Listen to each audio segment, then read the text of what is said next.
News at 5. Good evening on this Tuesday. We begin here at 5 o'clock with the latest in the pandemic as Oregon hospitals prepare to deal with the worst of the Omicron surge. Right now, the National Guard is again helping OHSU through staffing shortages. Galen Edlin has an update.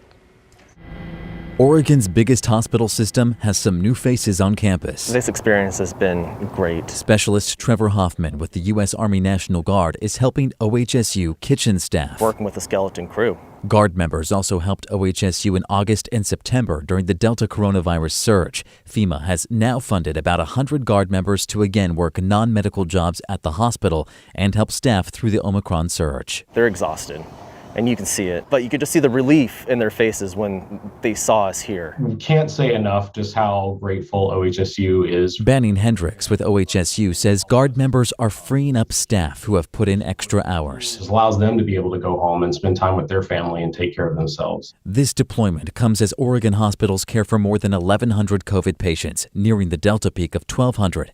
Hundreds of other patients are waiting to be discharged or get a bed, and many hospitals are backlogged with non-COVID patients who had to put off treatments and surgeries during the pandemic. How are you feeling through all of this? There is certainly a level of fatigue, and having the National Guard come in is really just such a boost in that morale. All the thank yous I was getting up and down the hall, that's humbling. Guard members like Trevor Hoffman are thankful to give back. I would do it a third or fourth time if it needs to be. That was Galen Edlin reporting. Researchers at Oregon Health Sciences University found people who were vaccinated, then get COVID, or people who get COVID first, then get vaccinated, are equally well protected against the virus if it comes around again. KGW's Pat Doris talked with lead researchers today and joins us live from Northeast Portland. Pat? Laurel, it was an interesting question. If you got vaccinated and then sick, or if you got sick then vaccinated, did one or the other give you more of a kind of a super immunity? And the researchers announced today that they've discovered it's kind of the same thing. Now researchers say, indeed, it is exactly the same. The Oregon Health and Science University researchers used 104 employee volunteers for their study. Everyone had 2 shots of the Pfizer vaccine. The scientists took blood samples and watched how their antibodies worked when exposed to 3 variants of COVID. This all happened before Omicron was moving around. The scientists found that getting infected and being fully vaccinated boosted the body's defense by 10 times over someone who was just vaccinated. The people that just got vaccinated alone, they had immune responses. The vaccine is very good. But if you have this sort of combination immunity that results from natural infection plus vaccination, the level of the immune response is dramatically higher.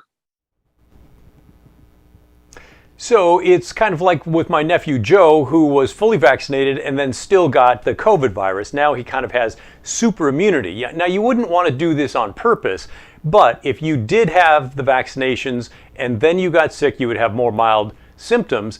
And the researchers say it's people like that that are really going to help move this from a pandemic to more of an endemic, something that's just annoying and around a lot, but not nearly as bad as it is now. So maybe that's a silver lining if you're vaccinated and still get sick.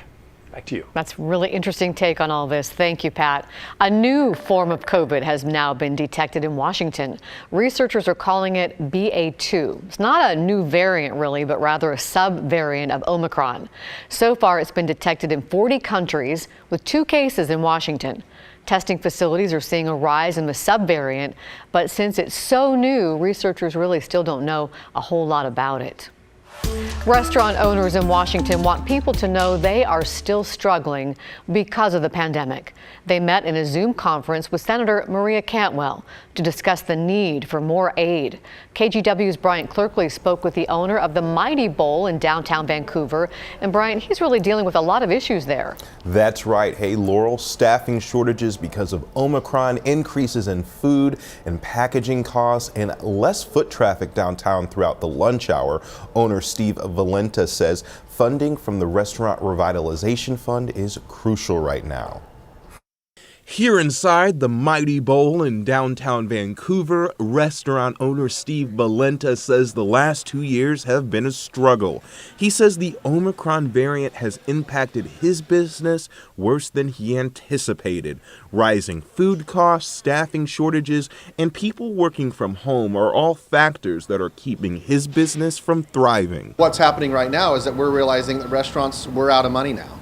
So if we don't get additional help, a lot of us are going to be out of business soon. So we're looking for restaurant revitalization funds to keep us afloat. That's why restaurant owners from across the state met with Senator Maria Cantwell this morning in a Zoom conference to speak about the need for more aid. According to the Washington Hospitality Association, around 55% of restaurants who qualified for previous federal aid funds did not get any help because money ran out. We want to take today's information and go back to Washington, D.C. and fight even harder to get a second round, an additional round for restaurant funding in the upcoming months. Back at the Mighty Bowl in Vancouver, Valenta says the business did receive PPP funds, and that's one reason why they're still open.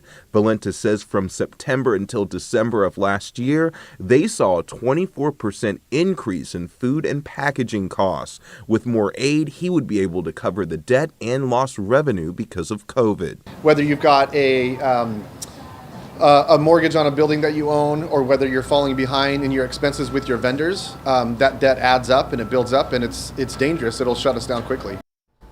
Here in Oregon, the Restaurant and Lodging Association is calling on more funding from the Revitalization Fund as well. In a recent survey, the Lodging Association found 88% of the restaurants who participated experienced a decline in demand for indoor dining in recent weeks. Laurel. Thank you, Bryant. A new test developed at the University of Washington could change the way we track COVID. It's called the Harmony COVID-19 test. Researchers say it can detect COVID in less than 20 minutes, and it's as accurate as tests processed in medical labs and hospitals. They hope these tests can soon be available in clinics, workplaces, and schools around the world. It's not yet clear when this could happen. His smile, could